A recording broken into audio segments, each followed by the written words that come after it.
So we are going to create bruising using eyeshadows. So I already have my makeup done for today.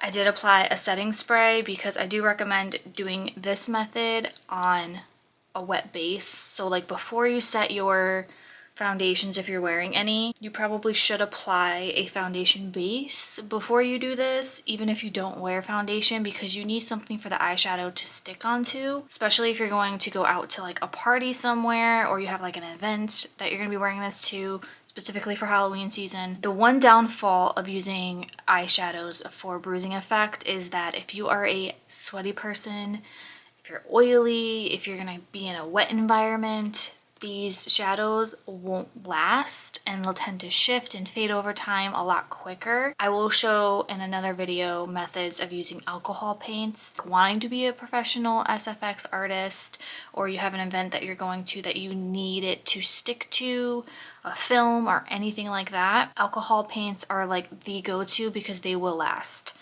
even through sweating and movement and heat, lighting, all that.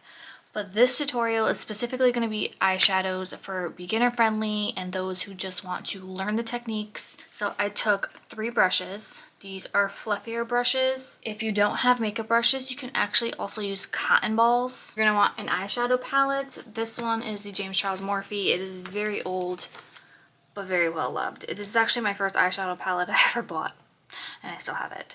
But you're gonna want a palette that has blues, purples, and yellows. If you're looking for more exaggerated, like theatrical effects, reds work too. You can buy these eyeshadow palettes. You don't need this one. You can buy a very cheap one from Amazon if you want, if it's just like for a one-time thing, or if you're beginning and trying to practice.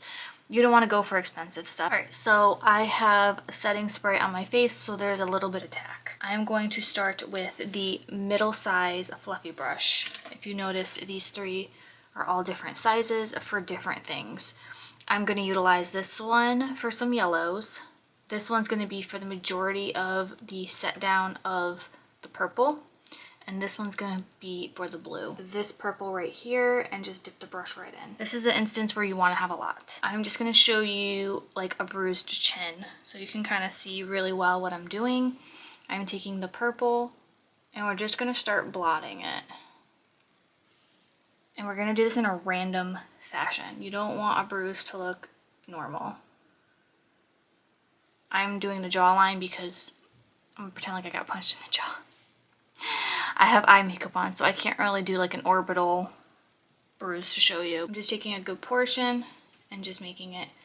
The key is you want to keep it more faded as you go farther away from the impact. You want the impact point to be the brightest. This nice blue right here, not the one with the shimmer. I've done that before by mistake. And this is the smaller brush. So you're going to take that and just pop it randomly. I'm gonna focus it mainly on the center. And yes, it looks very blue, but give it a second. You'll see what I'm doing here. Go back in with that purple brush and dab, dab, dab. To start blending everything in. You want this very, very like impacted. I'm focusing the blue only in the middle. Now I'm taking that same brush that has the blue on it, and I am gonna go in with some red. But the reason why I'm not using a separate brush for the red is because I don't want the red to be super separated. I'm mixing it in with the blue.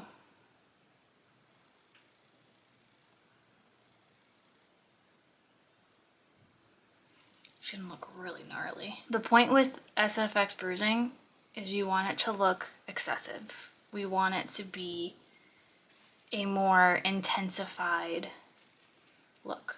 Now the final brush is going to be for the yellow. This nice little sunshine yellow.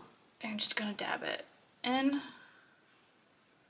And you're also going to bring some of it on the outer half of the bruise, because naturally as bruises start to heal, they're going to be yellow. But you want to incorporate some of it just for theater purpose. And now this is where you're going to start to go back and forth with the brushes. You're going to just build it up the way you want. Now you can start to see it come together. So I'm just spot checking some red. Obviously the more intense you want it, the more you add. But I definitely prefer more alcohol paints, but this can actually work. Lighting is like, there you go. That's a lot better because now it's not as lit. You can tell now that it's more bruised-like. I added some yellow to make it look a little aged, but the majority of it is like an impact right on the jaw. Another technique you can use, which I actually prefer that technique. I don't have any right now, so I didn't use it. I can create another video using that because it does make it even look more realistic, is the disposable sponges that you can buy at like a CVS or a Walmart, and you pluck them to get like a stipple sponge effect, and you just dip it in the shadow and just almost like sponge painting your face. That technique is like my favorite when it comes to creating bruises because it makes them look very real, and it also makes it very easy to apply. It's super beginner friendly. I will invest in getting more of those sponges to show you that technique because that is the one I use all the time, especially if I'm doing a film or a project or like a photography shoot, something that involves bruising that needs to look really realistic. That's the technique I use, even with alcohol paints. But this is just like a beginner friendly, fun costume party, or if you're just playing around at home trying to do makeup, technique to create a realistic bruise. I want to thank you guys so much for watching. I hope you enjoy stuff like this. I like to teach and just show everything that I've learned along the way in my self-teaching experience, but I am also certified and I do many photo shoots. I've done film, and I just think it's so fun to show others and also just do it myself because I have fun playing with makeup. And yeah, I can't wait to see the next one.